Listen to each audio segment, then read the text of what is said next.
When we have watched it together, we watch it at a restaurant near the University of Miami called the Titanic. And they get a gathering of West Point alumni and Navy alumni, and all of them act a fool, you know, yelling and shouting and everything. So. Okay, very good. So, if you want to continue. I just started, so you can go ahead. Oh, it sounds good. Okay, that's great. So, now you both just got a chance to watch the 2-minute video. Mr. Tucker, what jogged your memory about that 2-minute video? Which is the highlights? I'm in favor of Army winning. I think Army won that one, right? So, okay. Now, so tell me how you know each other. I beg your pardon? Tell me how you know each other. You want me to answer here? Go right ahead. All right. We met when I was in the 10th grade and he was in the 12th grade. He and our good friend Bruce Smith were the stars of our football team, and I was coming along trying to learn from them. And so we met at high school at that time. We were teammates. Okay. And what was your position? Over here. In the face. I go both. Yeah, just go ahead and right here. Thank you. Is that better? Because Okay. your reflection off the football. So. Oh, yeah, I don't want that. So, Mr. Tucker, you were saying he was a teammate. Yeah, we were teammates, and we played the same position. And during the early part of Pete's career at Miami High School, he was my substitute. And but they would get me out of the way, get him out of the game, and get Pete in, because he was very talented. Let me add a little something to that. Arnold, like most of us, at the very start of the game, you're a little hesitant of what to do.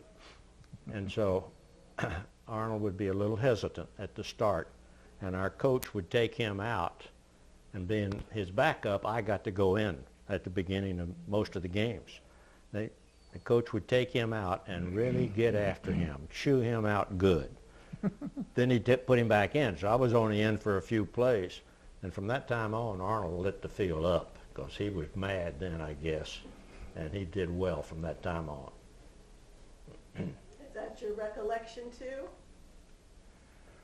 Well, when you start a football game, you initially sometimes do feel your way. But when I went out of the ball game and Pete came in, nothing was lost, because he was very talented and he could carry the ball. And now and then you need a little bit of a change of pace, and Pete was pretty speedy. Okay. And how, Mr. Tucker, how did you decide to go to West Point? There was a Pittsburgh connection. A good friend of our coach was from the Pittsburgh area, and they were visiting up there at West Point, and a fellow at West Point was also from Pittsburgh, and he commented, and I was at the University of Miami at that time, and he said, "You ought to get that guy Tucker up here." So I resulted in being recruited with the opportunity to go to the military academy. And my father had been in the military service and served in the canal zone, and he had gone through officer candidate school and advanced to the grade of captain. And when I had the opportunity to attend West Point, he counseled me, because he had served with various people who were graduates, and he had held them in high regard, and said that he was very favorably inclined and encouraged me to go to the academy. And how did you make your decision to go to Navy? Well,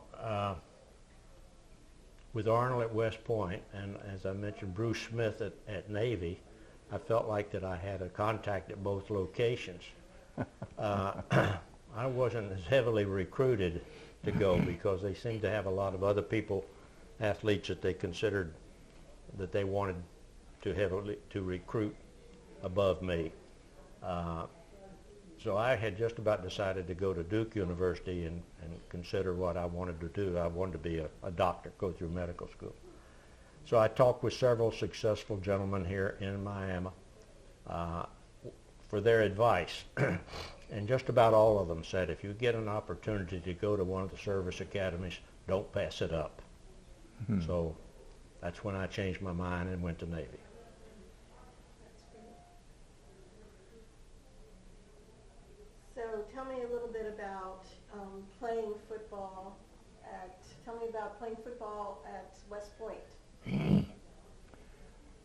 Well, regrettably, the academic program at the academy is quite exacting and in some instances could be considered demanding. And the routine is that you go to the evening meal and return to your room and you get the books out and you study. And you work every day virtually on your academic program. So there's no quarter given for the athletes as such. What you might say, no favoritism as such. And the academic requirements are quite exacting, and as I say, it's a daily process. And there's an old saying, it's one of those locations where young men make good or they make room for others. And how did you find football and academics at Navy? I found them both difficult, but rewarding. I also found that most of my fellow plebes had gone further in their academic endeavors than I had. I came right out of high school and thought everybody else did the same. When I got there, I found out that a good many of them had gone to several years of college prior to coming there, or to prep school. So I found that I was struggling all along. That was an eye-opener to me. I had never had to struggle that hard academically, but I did there. And as Arnold said, football was a great additional activity, but it was not paramount. You fit in with everybody else, and then you played football as something extra. So when you got out, when was the first time that you guys watched the Army-Navy game together? Obviously you played it together, but against each other. Probably just recently, because our paths never crossed, it seemed like. So I would say the first time we watched it was maybe within the last 5 years. Okay. Together, that is. Together. So while you were having your careers, did you just stay in touch through the Army-Navy game, or how did you stay in touch, Mr. Tucker? Actually, we didn't have an opportunity to communicate a great deal as such. And but being teammates in high school is a matter of great regard for each other and a feeling and camaraderie. And we've always pulled for each other, and that friendship that was established in high school continued throughout our lives. So when you played football at West Point, what was your position? Quarterback. Quarterback.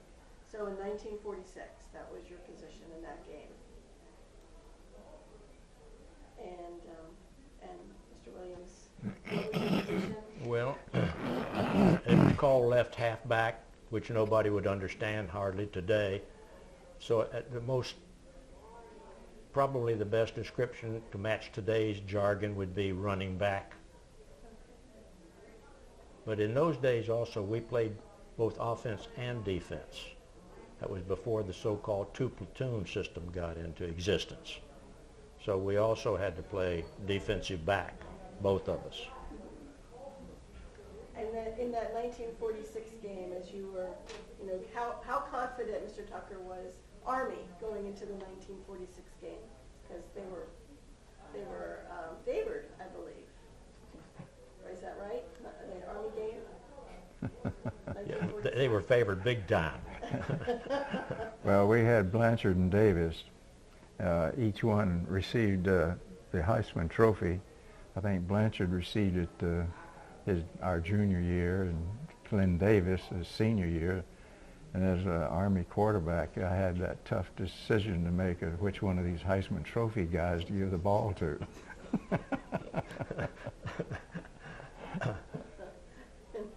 And how was Navy's confidence going into that game? Well, I think some reporter asked me recently that same question, and then he twisted my answer a little bit. But I'll say this, we never went on the field that we did not expect to win. We lost many games, but we didn't go on the field with that attitude that that's how it was going to end up. So when we got into this game, we had the same attitude, although I would say that 90% of the fans in the world didn't think we had a chance. Well, and the fans, tell me about the fans that day. Do either one of you remember what the stadium was like?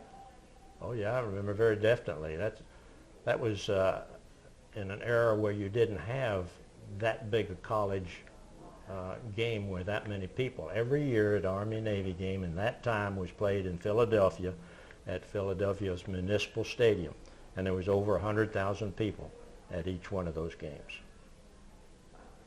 So watching the videos, I noticed that near the end of the game, the fans were surging onto the field. Was that usual? Tell me about that. I don't know. When the game is over, usually some portion of the fans will accumulate or get together down at one end, and they'll sing the alma mater dedicated to the game results. And so as a result, there's a tendency for people to get together one end of the stadium or the other. It seemed well, the game wasn't quite over, at least from what I saw in the video. Rushing the field. I mean, it must have been a very exciting, last quarter that they were so ready to jump onto the field. Did the refs have a hard time? Did the team have a hard time with that? Or were you just like oblivious to that kind of thing that was going on until afterwards? Either one. I think that there was a larger number of people gathered around the field, along the sidelines and everything. I think they all sensed that here was the greatest, possibly the greatest college football team ever, and they were having to fight very hard to remain undefeated, and we were in a position that had things gone a little bit more our way, then we would have broken their string. As it was, we didn't, but the crowd wanted to be right there at the moment, and they were all anxious to get out there and celebrate. Any other memory about that, Mr. Tucker? Well, there's a tendency to want to congratulate the team, members of the team, and as a result, as people collect and what have you, and seek out some of their friends or someone that they've followed in their career, it results in, I wouldn't say an unruly crowd, but it just results in a lot of people out on the field. Right, right. I also noticed from those videos, especially the longer one, that there was a lot of pre-game spirit. There was a lot of, I don't know, it looked like there were parade floats, like a ship, a smoking ship, like it was on fire. So what do you remember of that? You got to realize we weren't out there. Oh, you weren't We were there. back in the dressing rooms. Got it. Were there any, leading up to the game, were there any kind of pranks or traditions that happened on either side? Well, traditionally they do have a tendency to want to get a leg up, as it were, but that really doesn't pay off very well. And in fact, there have been times when some of the student body might make an attempt to do a little something on their own independently of school authorization or programmed, but for the most part, they wait till the game is over and then try to celebrate. Do you remember any pranks? Yeah, I remember a prank because of the mascots involved. And we had a goat, and they had the mule and the donkey. And we had goat keepers who were part of our junior varsity team. And both of our goat keepers were good friends of mine. And leading up to the game days beforehand, there always seemed to be a tradition that somebody from Army would try to kidnap our goat. I don't recall whether they got away with it that year or not, but there are other times that they did get away with it. But I do remember that. I assume that's what you're talking about. As far as pranks at the game, I think everybody was so excited and they weren't thinking about pranks. They were ready, let's get on with it.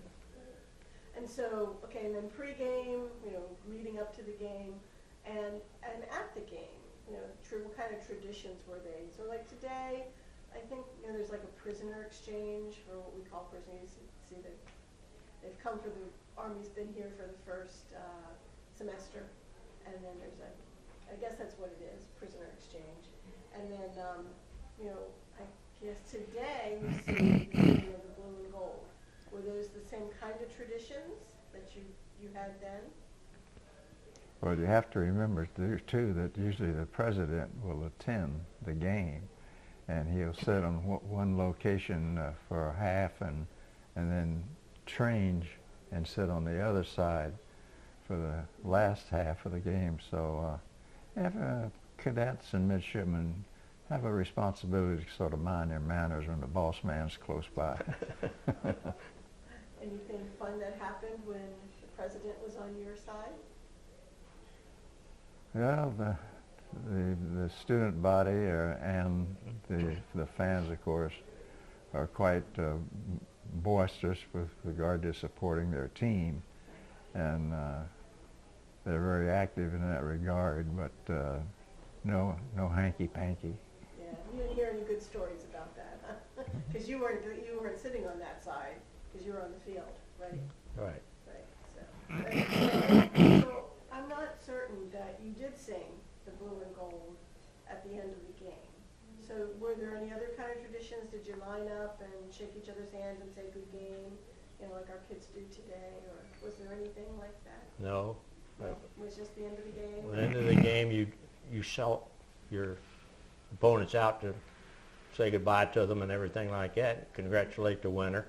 But it was not, we didn't gather in front of the brigade and sing our alma mater or anything like that. When the game was over, crowd came on the field and you had troubles finding somebody that of the opposing team to talk to even.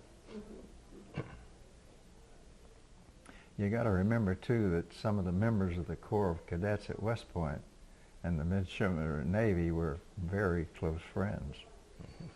Like we were teammates in high school, and the rivalry or the competition between Army and Navy never dampened our spirit or feelings for each other, because we were high school buddies. Well, that's the story we want to tell, that you are still great friends.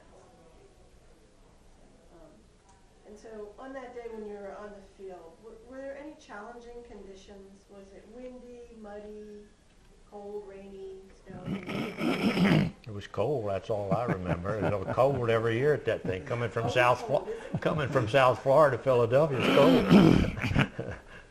It is. But sometimes the mud. You know, today what? There's AstroTurf. It was a beautiful day, as I recall. Just cold, very brisk. Not a lot of wind.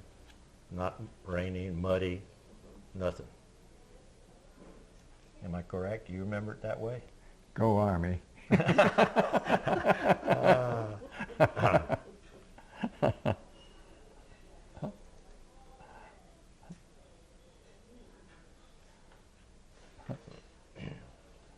and watching that video, going back to that again, I noticed there's a lot of, well, to me, a lot of differences in how you played the game compared to today. What do you think are the biggest differences?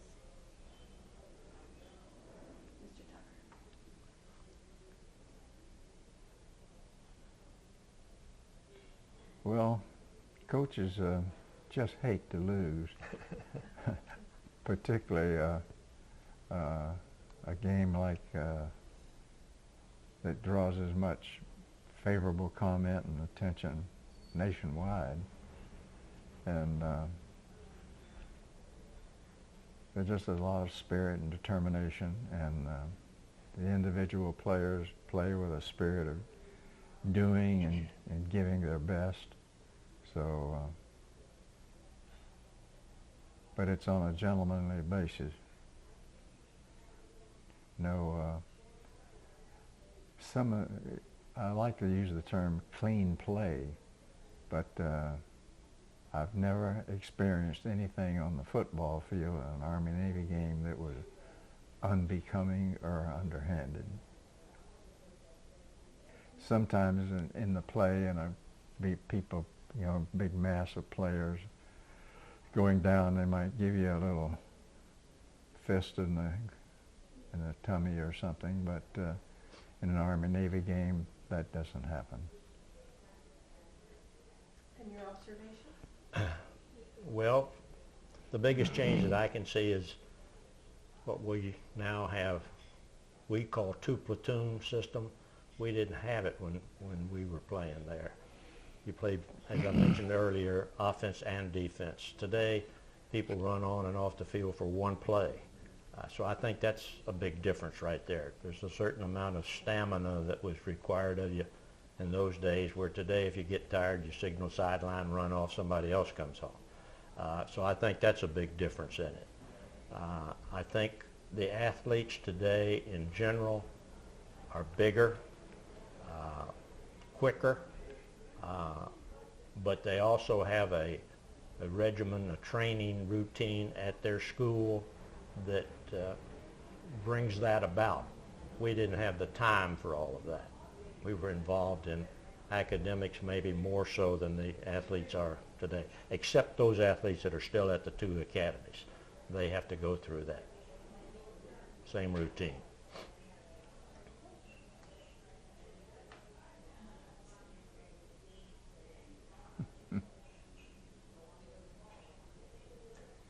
So, playing football at your respective academies, did you receive any particular awards or recognition? Mr. Tucker. I think the recognition you might receive would be from some source away from the academy. The athletes who represent the academy in various sports are highly respected, encouraged to do their best, but for the most part there's no favoritism as such. Their grades, their conduct, their activities and all are exemplary.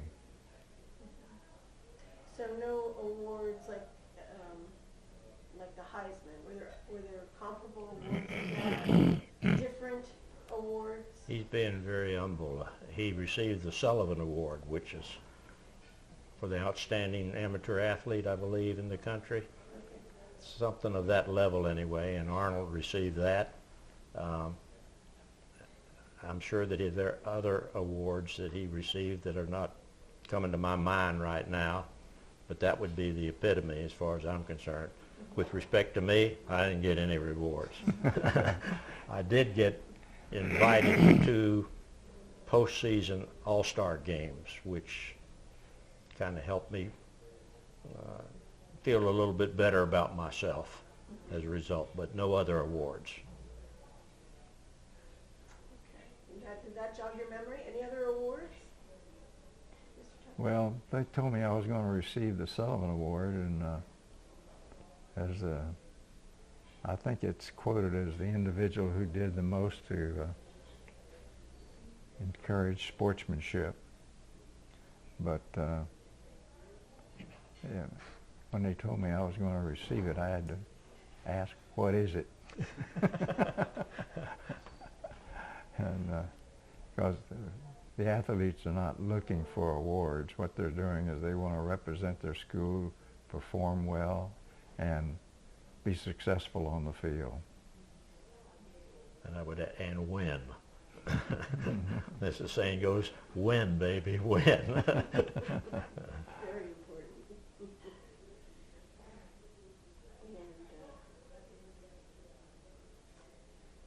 So if you had an opportunity to, like, let's say, meet the midshipmen or meet the cadets and tell them, give them some advice about the game, about camaraderie and leadership and friendship, what would you tell them, Mr. Williams? Well, I guess the main thing I'd say is that this is the last game of the season. Don't leave any energy back home. When when the game ends, make sure that you've given everything you've got. Good advice for life too. Yep. And Mr. Tucker? Well, I would say that enjoy your sport, give it your best.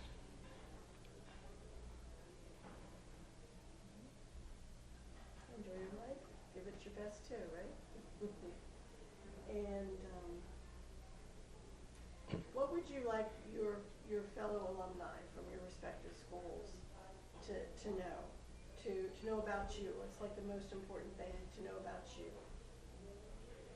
About maybe your career or how you've helped the community or something about you. Well, I would say I'm 92. How are you?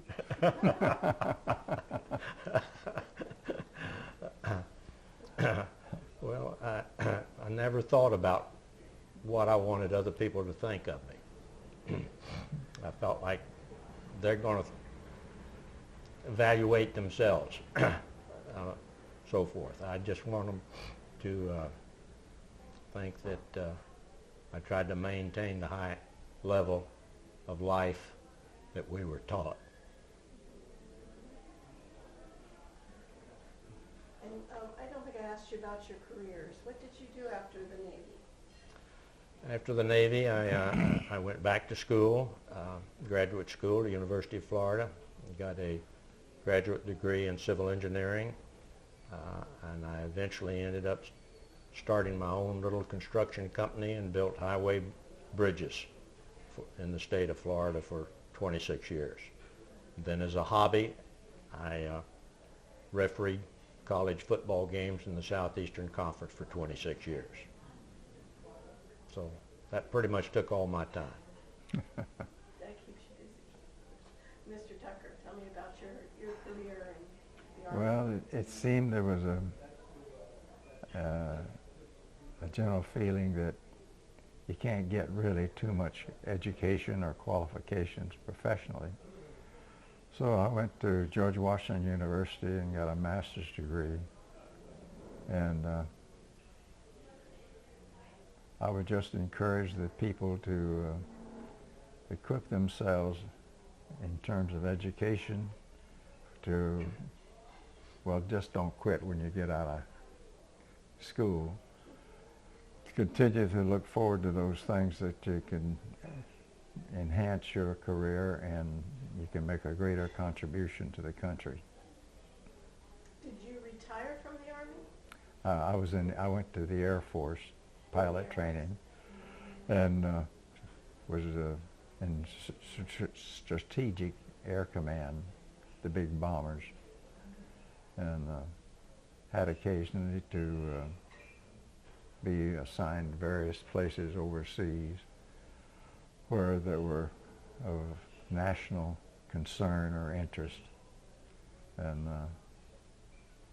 by virtue of being in a flying organization, we went to many different locations or occasions, deployments, and found that interesting and challenging. And did you have any hobbies? watch football. I was a captain of the Army basketball team, so I sort of enjoyed basketball a great deal, but there's no grounds really to continue those particular athletic activities after graduation. Although I did go back one year to serve as one of the assistant football coaches for the football season. That must have been very exciting. And Vince Lombardi was there. Sounds like another good story. And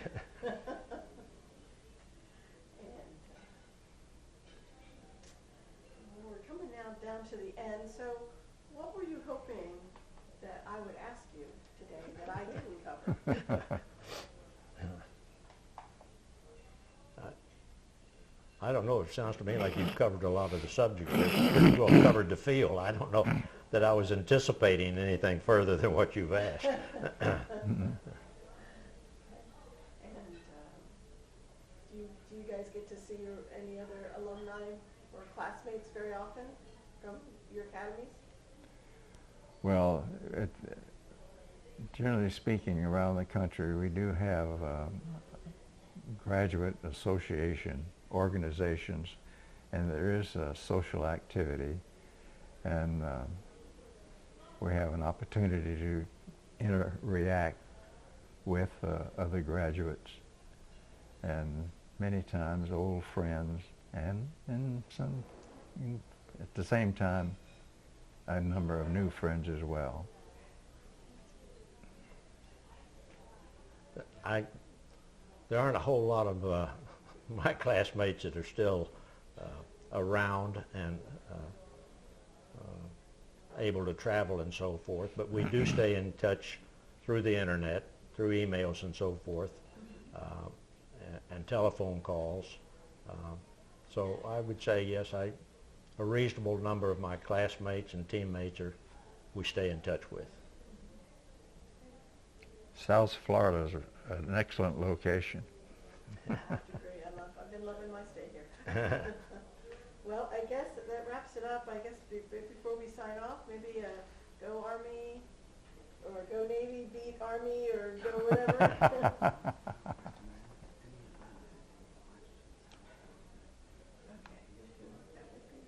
Does anyone have any questions they'd like to ask?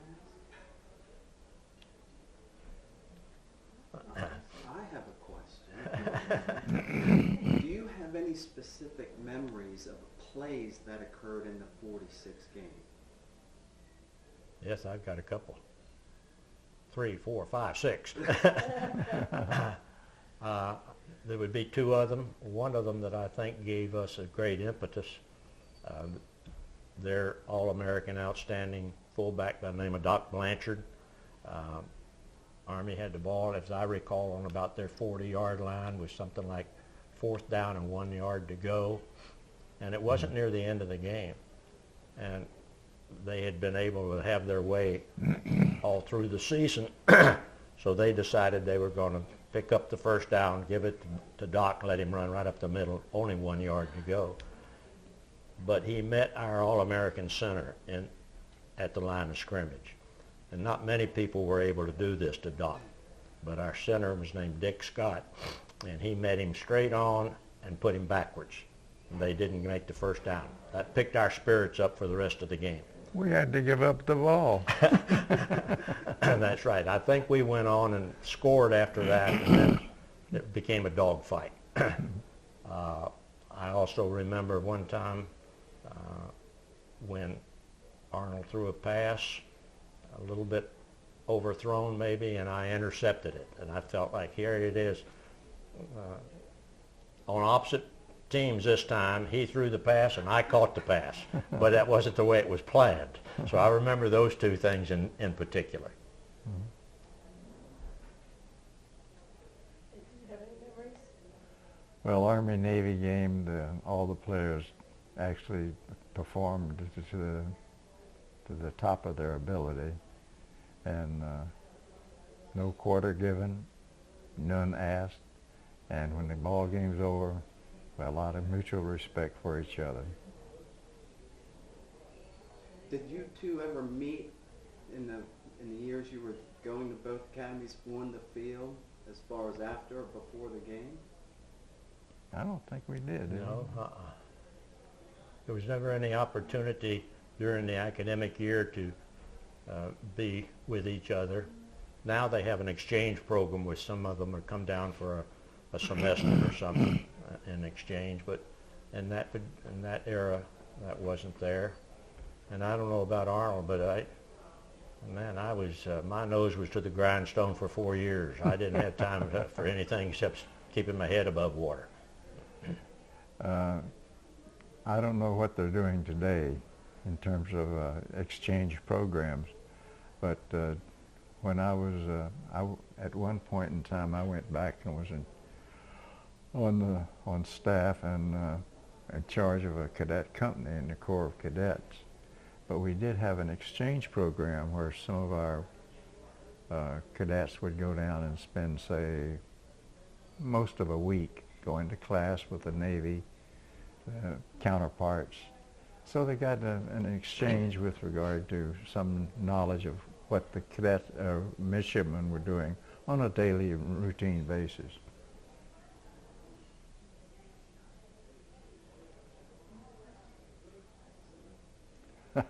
Peace. Yeah.